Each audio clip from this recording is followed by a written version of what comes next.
Göytürk xaqanlığı necə quruldu? Tarixdə ilk dəfə adında Türk adına rast gəldiyimiz imperiyanın yüksəlişindən danışırıq.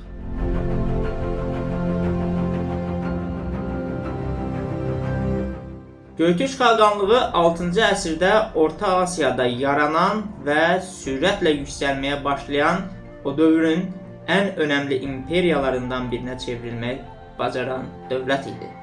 Göytürk dövlətinin qurulması tarixdə Türk adının ilk dəfə rəsmi bir qurumda istifadəsini başlatmış oldu.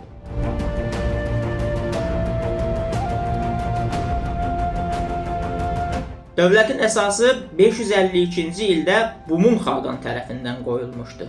Belə ki, o dövrdə Juan adlanan güclü köçəri tayfanın tərkibində yaşayan türklər Bumung xaqan başçılığında üsyan qaldırırlar və hər hansı başqa bir dövlətin tərkibində yaşamaq istəmədiklərini beləcə rəsmi olaraq diriliş şəklində elan edirlər.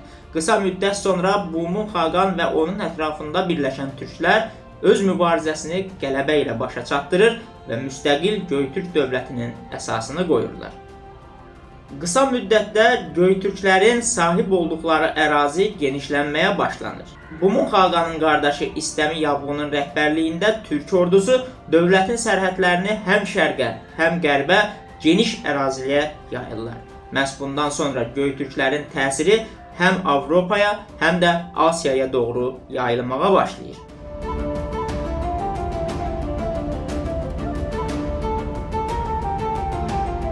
Daha sonralar isə imperiya o qədər böyüyür ki, o şərq və qərb olmaqla iki hissəyə ayrılır və yenidən şərq və qərb türkləri öz təsirlərini artırmağa başlayırlar.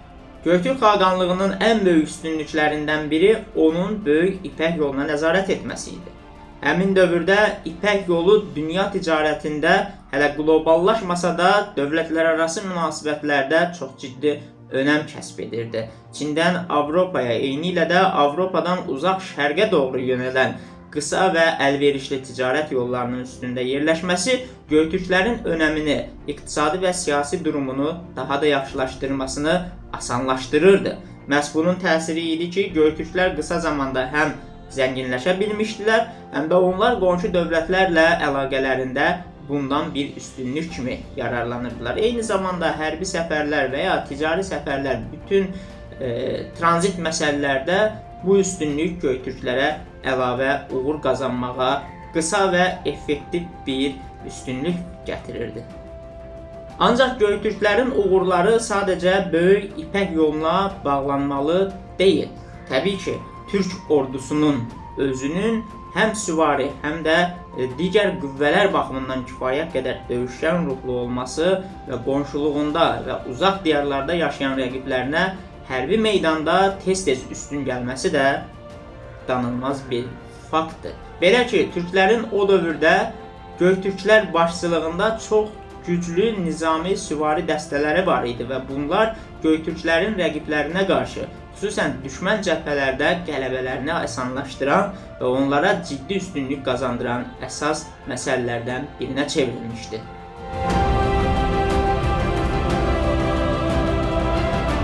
Bəzi tarixçilər türklərin köçəri olmasını xüsusi qeyd edir və bildirirlər ki, bu türklərdə mərkəzləşmiş dövlətin yaranmasına əsas maneə idi.